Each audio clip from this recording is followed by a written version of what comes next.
Hey guys, எல்லோரும் எப்படி இருக்கீங்க? நல்லா இருக்கீங்களா? ஐ ஹோப் நல்லா இருப்பீங்க அப்படின்னு சொல்லிட்டு நான் நம்புகிறேன். நான் பேசுறது உங்களுக்கு அவ்வளோவா கேட்காது. ஏன்னு கேட்டிங்கன்னா, இந்த மாதிரி சவுண்டாக டிவி வந்துச்சுன்னா எப்படி கேட்கும்?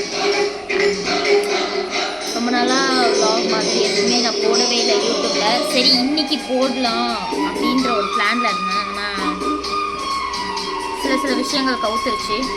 இருந்தாலும் உங்ககிட்ட ஒன்று சொல்கிறேன். லைஃப்பில் ஆல்ரெடியே ரொம்ப சேடாக இருக்கிற ஒரு பர்சன், தினமும் எதையாவது ஒன்று திங்க் பண்ணி ரொம்ப அப்செட்டாக இருக்கிற ஒரு பர்சன் கிட்ட நாம தான் எப்படி இருக்கிறோன்னா, சரி நம்ம வீட்லேயாவது கொஞ்சம் ஹாப்பியாக இருக்கணும். அதை பாருங்களேன், இந்த மாதிரி சாங்லாம் ஓடிச்சுன்னா எங்கேருந்து ஹாப்பியாக இருக்கிறது?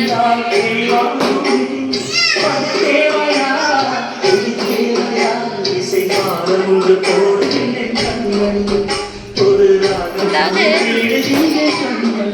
ஒரு வழியை நம்மளை விட்டு வைக்கிறத இல்லை,